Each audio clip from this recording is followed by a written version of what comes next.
Hi, do you think of making your life and business exceptionally meaningful? Then jump on our show. My name is Oleg Konovalov, and I'm an author of The Vision Code and The Fisherman's Path to Leadership, and named the Da Vinci of Visionary Leadership. And we will have a great conversation with Beata is about how to create a vision for your life and business, how to get into the really next level and be supportive and be spiritually rich. It's all about energy that you will have for entire life. Don't miss this. And hello, fabulous person. Beate Gillette here. I am the host of the Business Growth Architect Show, and I want to welcome you to today's episode where we discuss how to navigate strategy and spirituality to achieve time and financial freedom. Truly successful people have learned how to master both a clear intention and a strategy to execute that in a spiritual practice that will help them to stay in alignment and on purpose. Please enjoy the show and listen to what our guest today has to say about this very topic. Welcome back, Beate Gillette here, the host of the Business Growth Architect. And today we are going to talk to Oleg Konovalov, and we're going to talk about the vision code, the fisherman's path, spirituality, strategy.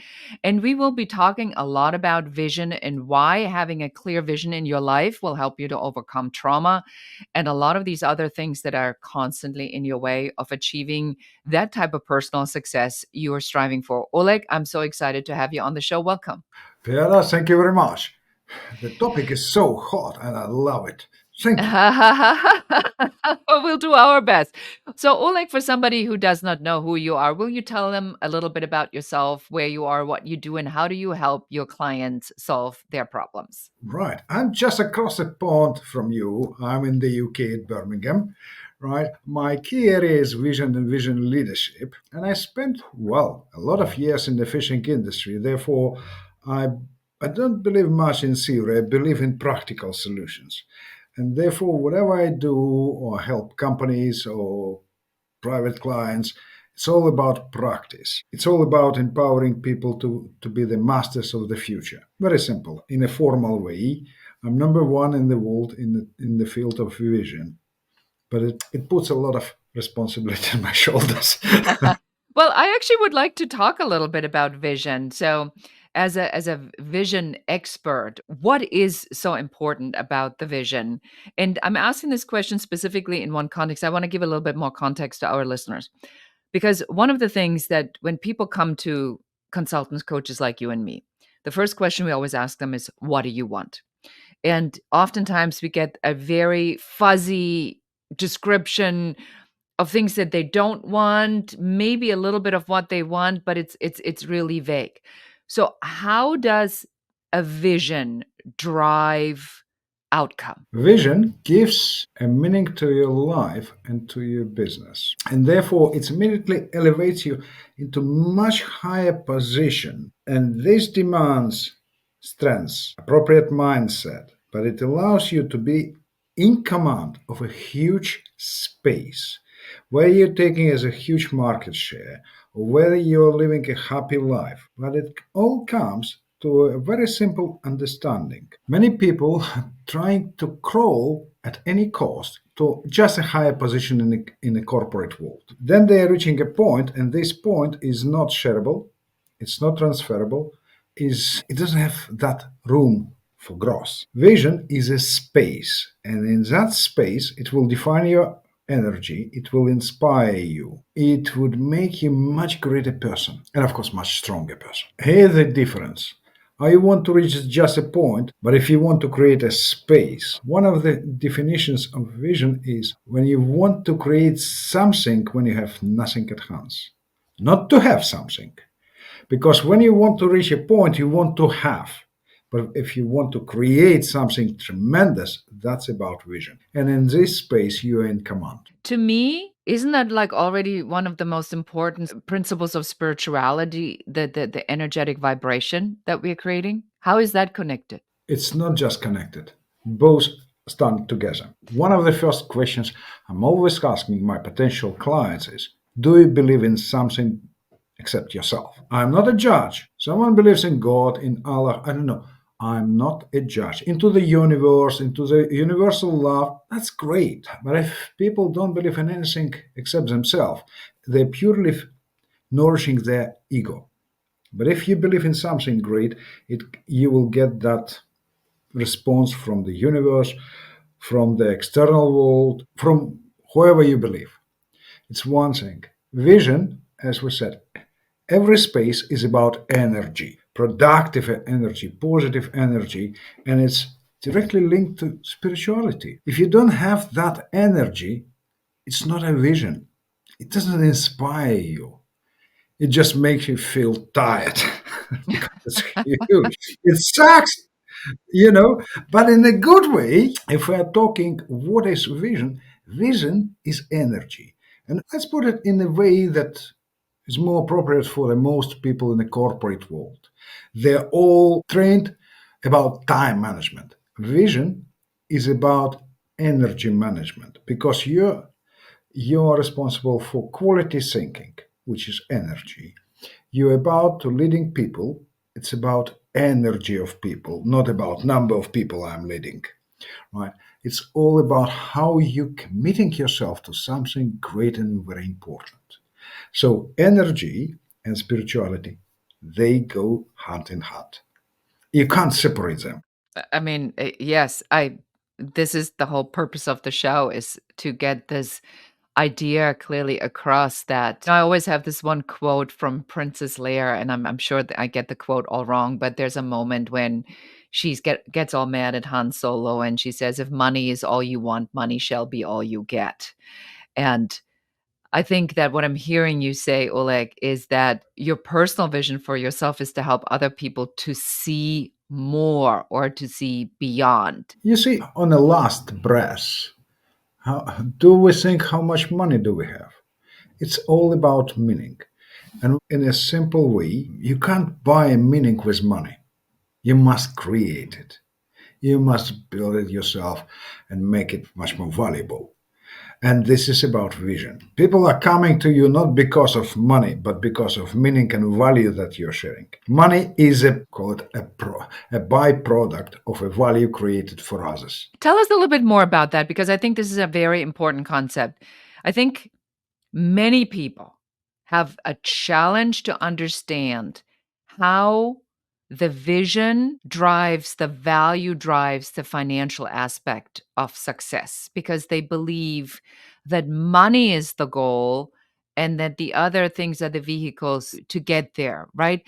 I mean, I think about CEOs that are, sequestered for a weekend to come up with a vision and the mission statement.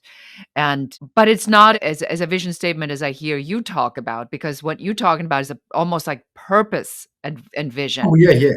Because you see, vision is not a statement. Because statement, I never heard a statement with some kind of an inspirational power behind it. I got something from my little son to show the difference. He is a space, multi-dimensional space, and every facet of that space, if we would think that this is a vision, is reflects the value created for others. I will do this, this, this, and this. These are my promises, those values. And through those values created for others, I'm generating money, outcome, result, whatever. But people, they're not just paying because I offer them an ice cream. No, I'm solving their grand problems to some extent. And therefore, vision is a space of value. And you're holding up a rubric Yeah, cube.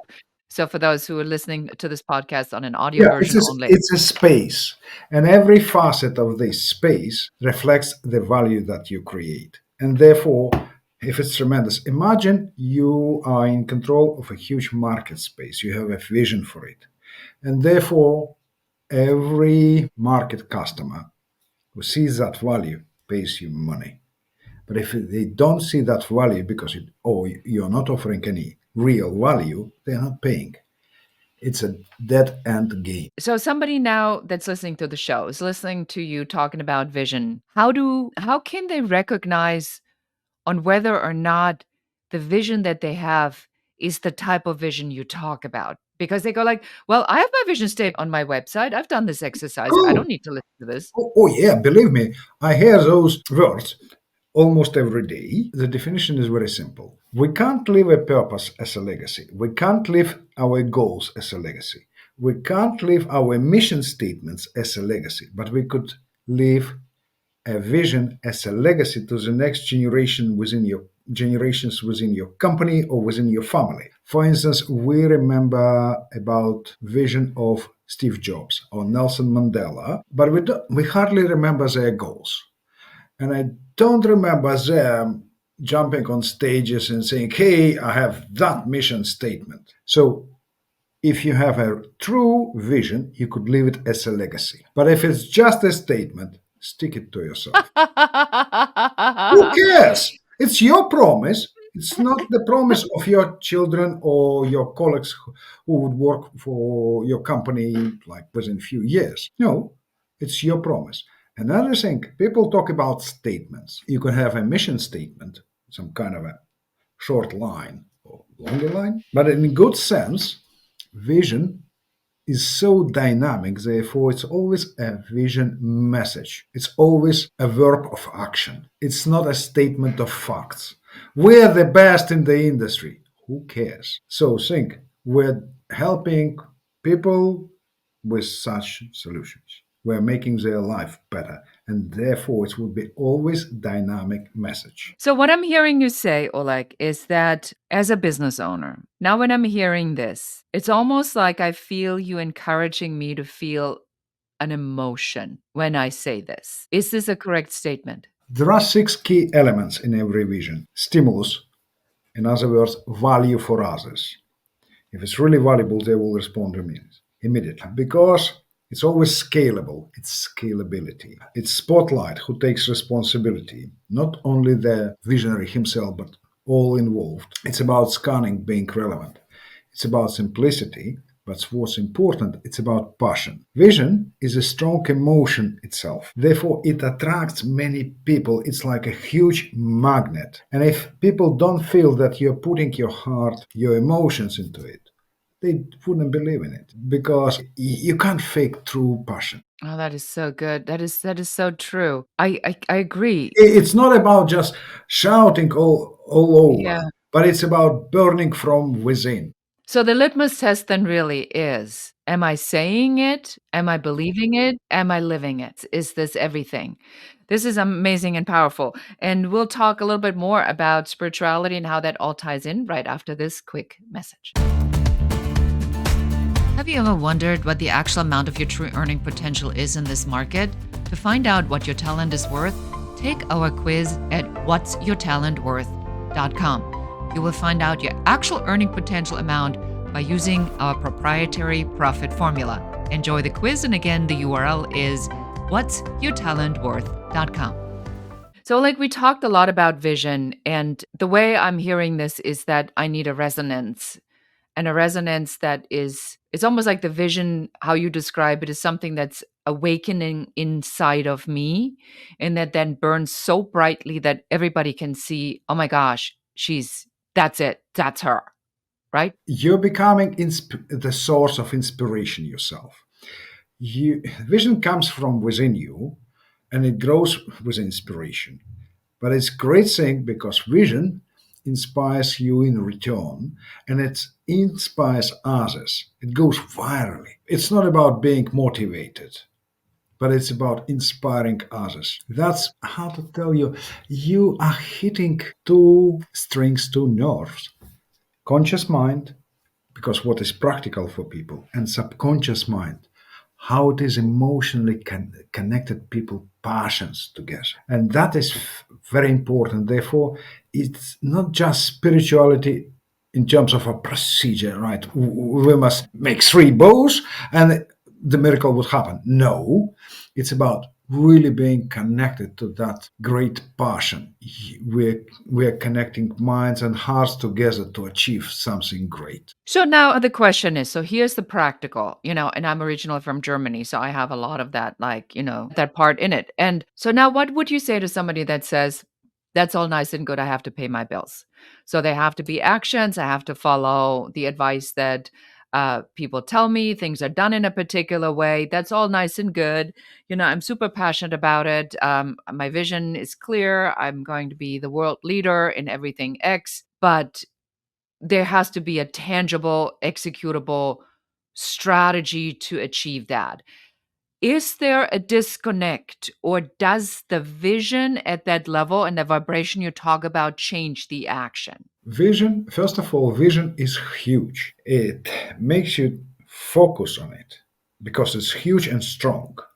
You could lose your focus on something small and non-relevant, but if it's huge, it's in front of you, you can't lose it's off your sight. But it's a process, very practical, pragmatic process. It's called caviar. Forgive my fishing industry experience, but it's still delicious. C stands for clarity of creation, because vision comes when your conscious awareness of a problem that you want to solve for the benefit of others reaches its peak. Then your vision comes. And it's about ability, because you must be stronger to lead huge vision and you must grow within it. Through my experience, real life experience, and I reflected it in my book, The Fisherman's Path to Leadership, I have learned to be the storm myself, stronger than for coming challenges. And we're living in the times when we will face more and more challenges every day. Therefore, I must be strong, not physically, but psychologically, emotionally, I must be strong, stronger than forthcoming challenges. V, it's about viability, how pragmatic, how functional, how investable is your vision. Because if it's really strong, you will get support and investors and resources very easy. It's about means influence, how you're communicating to get the people on board, how to make them the co-owners of your vision. It's not about having a huge social media. It's about people believing in what you do. And it's about acting. Acting, it's nothing about consensus. Oh, I have this, but I will try to do this. No, you can't please many gods. You must serve one vision. You can't serve many. You have one. And of course, it's about revitalizing, because you grow with your vision, you see more opportunities, and you reshaping your vision, making it stronger, stronger, stronger, and more productive. So it's a process, but all begins when with your mindset. If you're looking into the past, it's nothing interesting there. It's already gone. You're creating something that never been done before, and therefore your mindset should be attuned into the future, and therefore it must be positive and really focused on solving serious problems. And that's quite important. And it immediately pays your bills because it's very pragmatic. I would put it in a simple way. Vision allows 25, 30 times higher monetary value rather than just a great product. That's amazing. And it's very simple. Think of Tesla. They did not invent an electrical car. It was invented like 150 years ago. But they created a vision for the market of e-mobility. Hmm. And they're in control of it, or at least in. And to a large extent, yeah, because I mean, if Elon Musk has one thing, it's vision. I mean, his vision is so big. Yeah, therefore, it's immediately pragmatic. Even initially, not many people believed in it. Miracle happened. Yeah, and then Jeff Bezos is another guy, who wanted to. Well, Amazon is in control of 40% of retail, of a global retail market. It's People. ridiculous. And the guy went and shipped the books himself in the beginning. He went to the post office to do that. Yes. Exactly. And therefore, when you have a vision, it pays. It pays immediately. I never saw any visionary in a bad situation. They're all well off. So, can we talk about maybe the spiritual practice aspect of it? So let's say I read the book, I work with you, now I got the vision, but how do I keep that vibration, or how do I keep that alive every single day? What are you recommending? What do you do? What do you tell your clients? How do I keep in that mindset or in that vision every day? One of the key traits for all visionaries is about having open system mindset. We're all surrounded by three things: mirrors, walls, and liars. And we're living in that little nasty space. Pocket, yes. Yeah, but if you believe that you're even small but important for that universe, you will see an abundance of opportunities. You will reveal the greatness of yourself. I have trained people from more than 40 countries, and we have a key principle. We are here to reveal the greatness of each other. All of us consist of all these molecules of the universe. The universe wouldn't kill you. We're killing ourselves. Therefore, if you're creating something important for that world, it will help you. And therefore, it's immediately you will be getting signals. Are you on the right track or are you on the wrong track? Are you feeding your ego or are you creating something important and huge? Have you Well, always look, uh, we'll have ego. go ahead. We'll have ego. We're humans. It's okay. But it's the extent to which we control it is important. How did you figure this out? Was there a moment in your life where you discovered this spiritual concept of visioning, of really that mindset, that clarity and the passion? Or was it something that gradually developed? No, it's came to me quite a long time ago that, well, I need to figure out it. I need to grasp it. My sounds great, but what was not very simple to create that algorithm, how to create it, because we might all of the problem for majority of visionaries is they're good to create in creating a certain space, but they would have difficulty articulating this space to others. But you must create more visionaries around you to get it off the ground in a big way. And And that's how you help your clients. You then help that to take this idea or to ignite the vision with the leader. And then tell me what happens next. And then it's almost like an infectious disease, is what I'm hearing you say. Yes, go ahead. it is because, hey, over a few days, you all of a sudden you have grown like 50%, 70%. You have grown. You have you feel an incredible energy within you. You know that positive energy. You could build whatever you want. You know, more or less, you're becoming like almighty, right? And you have that incredible power. The thing is, you must put it immediately into action. It's not waiting for a miracle to happen. You are acting on it because it pushes you from within. It's one, as I said, you're creating value for others. Therefore, it's nothing about ego. It's nothing about being greedy. You will be supported because by all people or by many people, and you will be supported spiritually. That's very, believe me, it's very important. Let's put it that way. When we make a promise to ourselves, we must grow to make it happen. I'm not saying a promise, I will call you tomorrow. No, no. It's about that I will do something beyond myself. You must grow, and you must grow spiritually. And that would allow your mindset to be much greater. How do I trust that? Because I think that that is the challenge, at least that I see in a lot of the work that I do, is that people understand the principles. They've read the literature, they're listening to the podcast, they understand, law of attraction, manifestation. Many of them even now understand the vibrational aspect of this, but they still don't trust that if they let go of, I think Abraham Hicks says it the best. When she channels, she says, the vision is yours, the receiving is yours, the sourcing is not. I You know believe. where I'm going with this? And I think people I, have a I strongly agree with this because you will feel, and I have this through this experience, like feeling all through my gut. It was given to me. It's not me. It's just like universe speaks or God speaks through through me. you. Or, Yes. yeah, Mhm. I'm only a tool for him, and I must be good for this. And that takes the ego out completely because then, Absolutely. yeah, because then you're channeling the purpose. Yeah. And as soon as I accept this, my intuition as a best gyro compass, within for spirituality, becomes very active, and very precise. So I'm getting just like, look at this. Don't waste the time on that. Go there.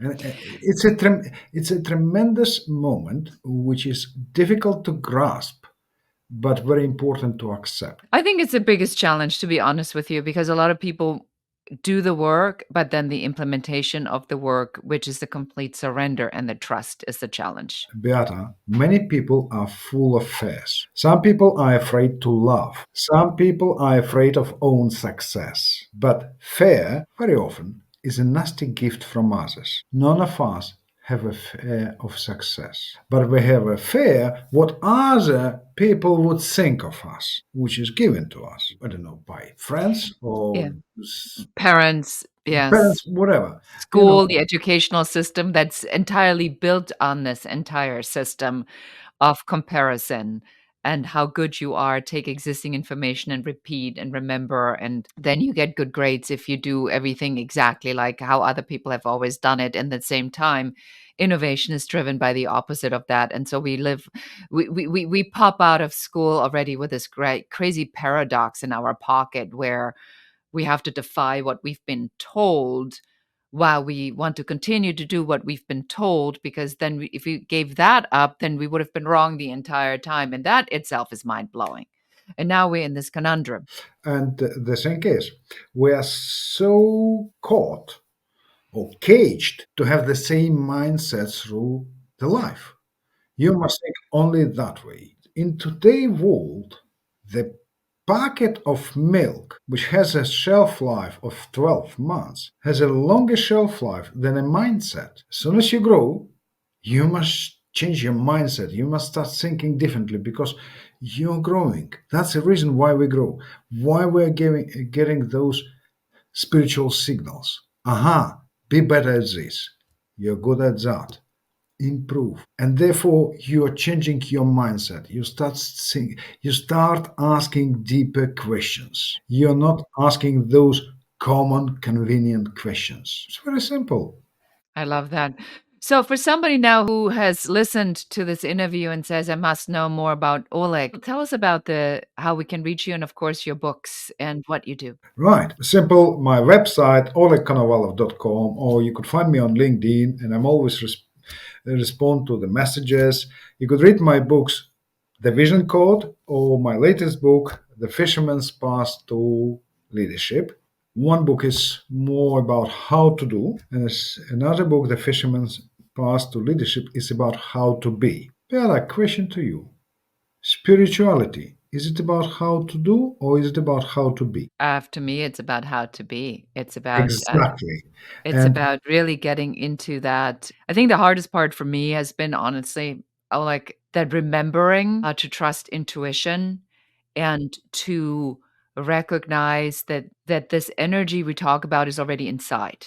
That this is about a remembering. This isn't about that, it's not the sky opens, the hand of God reaches inside of you. It's you. It's in you. You just remember that you're part of this. And that I think people struggle with. exactly. And I totally agree.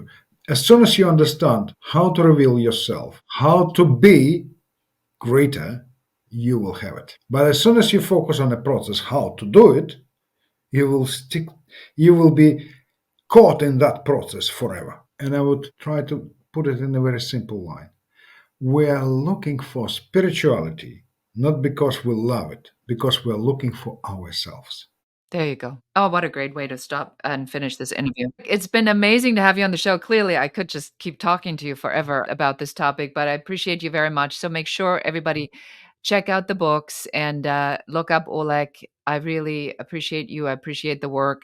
And that is it for us today. Thank you for being here, Oleg. Thank you very much. I'm honored. Thank you. And until next time, and goodbye. So appreciate you being here. Thank you so much for listening to the entire episode. Please subscribe to the podcast, give us a 5-star review, a comment, and share this episode with one more person so that you can help us help more people. Thank you again. Until next time. Goodbye.